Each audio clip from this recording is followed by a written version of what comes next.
Greetings adventurers, and welcome to the Loot Goblin Marketplace. As you can see by my uniform, we have a 40k story here, and without further ado, let's jump into the TLDR. Basically, my first Dungeons & Dragons group had a problem player / dungeon master that was controlling, obsessed with 40k, to the point that all his player characters were somewhat based on 40k, and he was a diehard Christian that pushed his faith into the game on a few occasions. He also tried to take control of other campaigns to twist them into a weird power fantasy with Warhammer 40k references and imagery. The long version of this story is separated into 4 stories about the campaigns he affected. You know, I'm a big fan of Warhammer 40k, but it's really distracting when the party is expecting to play Dungeons & Dragons, and suddenly you get a guy trying to obtain glory for the Emperor while wearing power armor. I know the latest D&D books look like it's going to let you play an Artificer in Dreadnought armor, but it isn't going to be that Dreadnought armor. So I think we can calm down a little bit with the future tech, because otherwise a Ranger with a Bolter is going to make Wizards of the Coast think that they should nerf the class, and it has suffered long enough. Today's treasure goes by the name Dante's Inferno, and as he said, it's in 4 parts. The following short stories are from back in my high school days. My D&D group was young and 5th edition rules were often broken or forgotten. Looking back on my earliest adventures, I should have been turned away from D&D because of the pure, unbridled insanity of a single player. From here on, I'll be referring to the problem player as Dante, after his first player character. To get this out of the way, he was overly zealous and easily crossed. Anyone who did the smallest thing that went against him, his ideals, or his Christian faith would basically become a target for spite and passive aggressiveness. This of course included me, who he tried to turn everyone I knew against me, multiple times. Story 1. First failures of Phandelver. Our journey begins with the Lost Mines of Phandelver, a good starting module for a bunch of new players. Dante wanted to be the dungeon master for issues that will become clear later on. The first session was pretty much just us clearing Cragmaw Cave. The only difference was that the cave was basically shortened, but since we were all new, it didn't matter. Session 2 on the other hand, we started off heading to Phandelver, where Dante loses control. The party wanders into the forest following my friends, who we will call Blue's druid. It turns out that Blue's player character was looking for mushrooms to get high off of. Again, we were high schoolers. My character tries to take drugs from Blue's player character. Dante has me roll a d20. I can't for the life of me remember what skill check it was at the time, but I ended up rolling a nat 20. My first actually. Dante says that instead of taking the shrooms, I insta-killed the druid. This being my first nat 20, I kind of feel ecstatic and forget how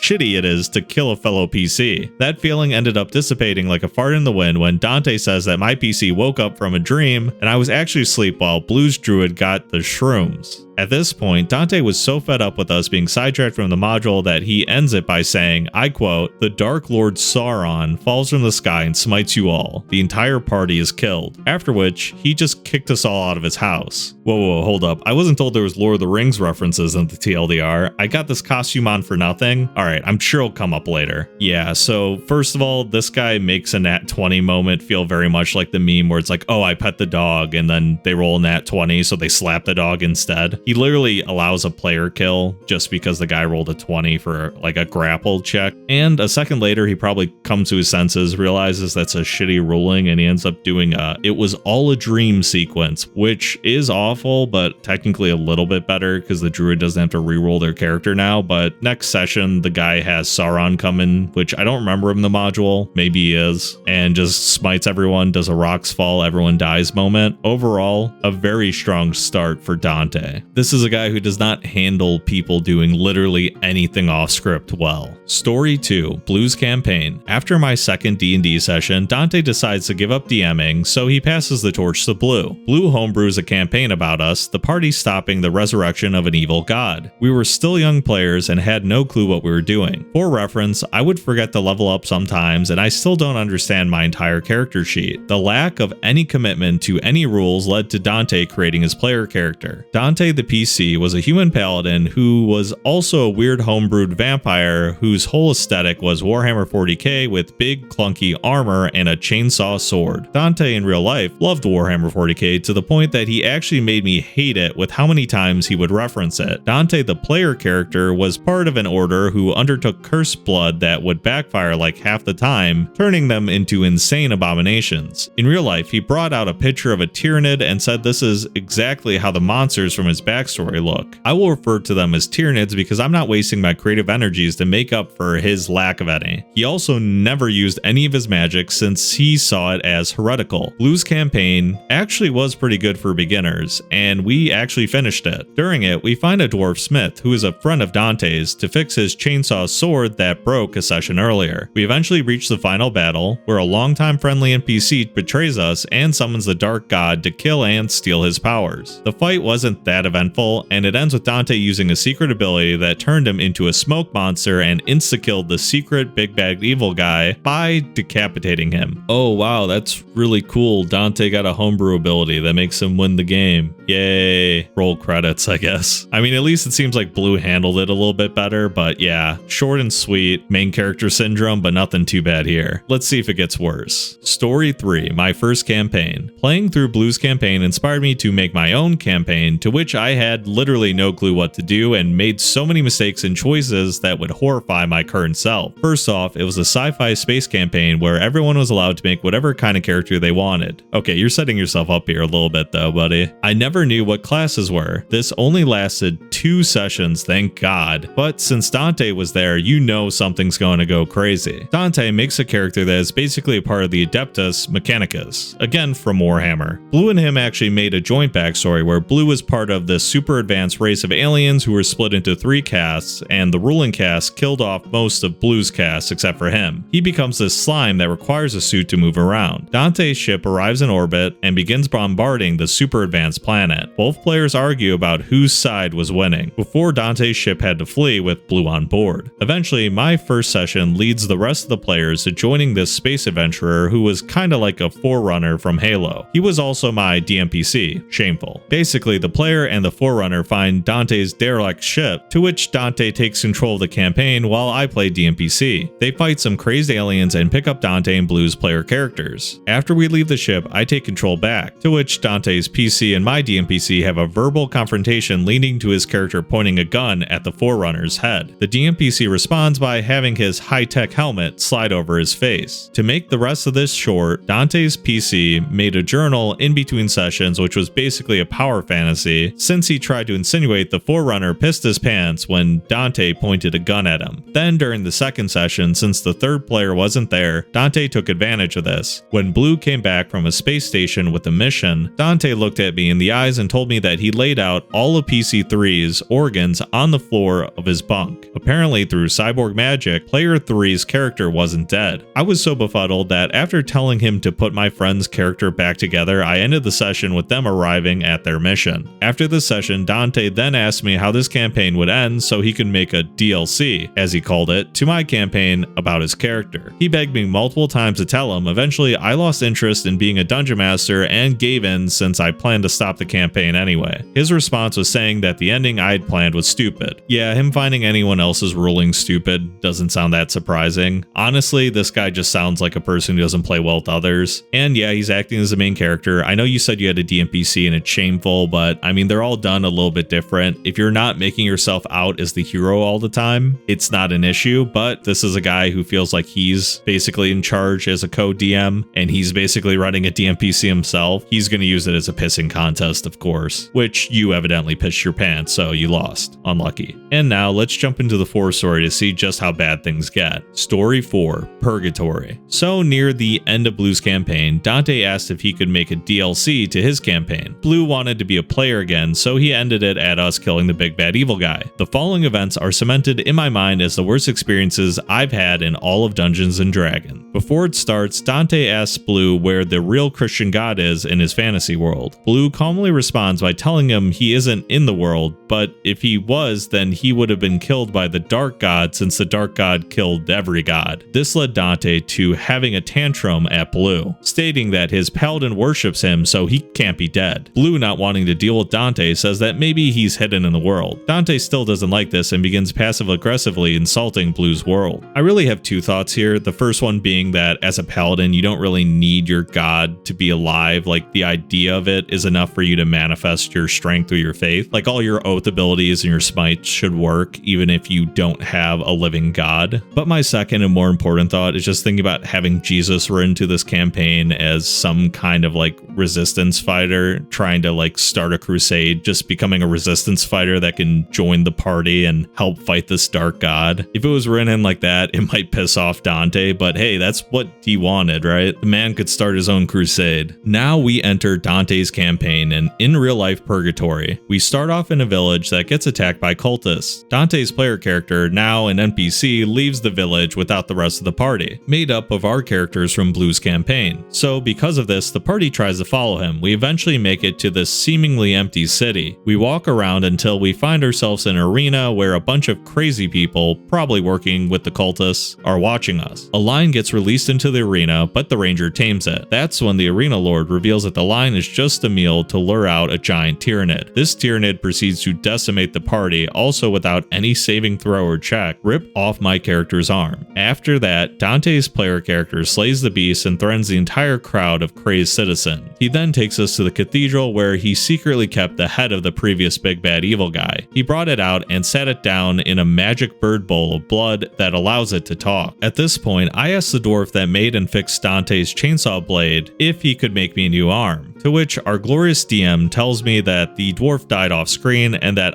I can instead find a new arm in the cathedral, his way of keeping us on track. We then defend the cathedral with some kind of Warhammer 40K cyborg against a bunch more cultists. Dante then tells us we need to get to another sect of the order to find allies. The party decides to use this magic chalk to teleport us, since we used it all the time in the previous campaign. Since this would skip over all the encounters our dungeon master had planned, Dante told us that the cultists could track us if we use any magic. We didn't argue, but looking back on it a day later, Blue realized that it wouldn't matter if the cult can track us since we can just teleport anywhere in the world. We then get put through this encounter with another tyrannid in a cave. The tyrannid is completely invincible until we turn off all the magic lanterns in the room. You know, our only source of light in a cave. We didn't even have a single clue as to how this puzzle works until Dungeon Master Dante told us. Since we didn't know in character, we refused to metagame to help with his shitty encounter. We then kill the monster, but not before it stabs PC Dante through the chest. We try to heal him while he's talking to us, but the DM tells us he is too wounded, so his PC dies. And so ends his session. I wish it ended there for me, I really did. That was definitely not the case. Since DM Dante didn't like the session that much, he restarted it from before the cathedral attack. Wait, what? We played up until the ending point of the last session with PC Dante dying, and this time the cave collapses after we slay the tyrannid. Wait, so he doesn't regret killing his character, he just plays it out the same? After session 2, can you guess what happens? He restarts again, this time after we beat the cultists. We get to interact with the town outside the cave the tyrannid is in. Dante dies and the session ends. Wait, so he resets it again, he still kills Dante, you still beat the cultists, you still fight the tyrannid. Luckily, that was the last session, but for future sessions, Dante wanted to use dialogue options when interacting with future NPCs like a Bethesda game. I'm so glad we never continued after that session. Wait, I think I'm starting to understand his issue. So he wants dialogue options. So he didn't like what you guys said, and he didn't like what Dante said when he dies. He kept restarting it. I would not replay the same session 3 times, especially if the only issue he has with it isn't the encounter, isn't the major NPC dying. No, it's the fact that the dialogue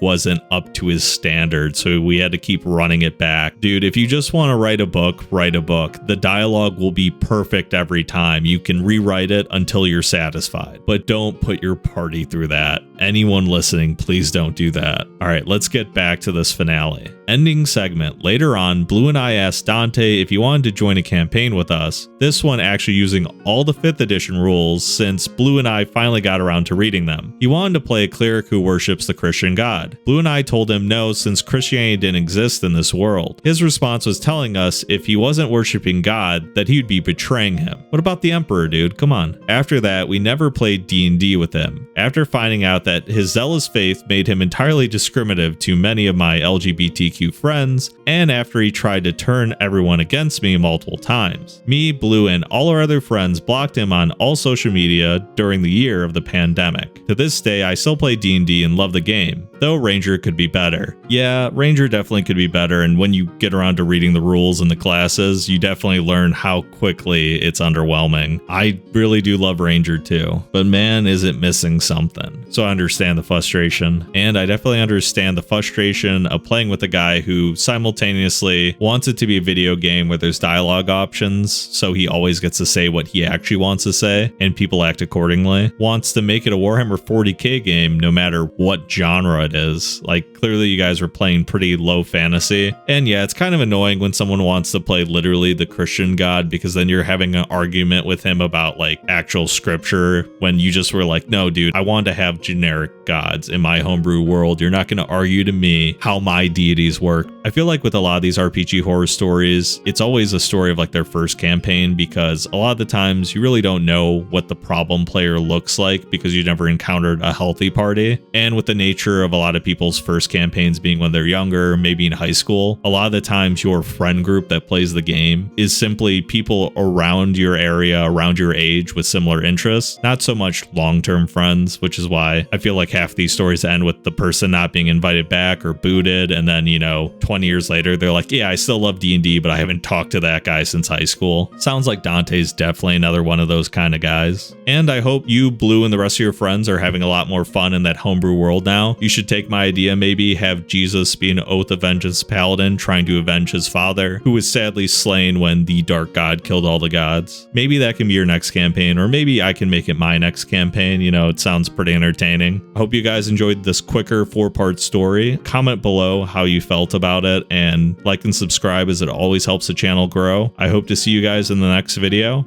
Farewell for now.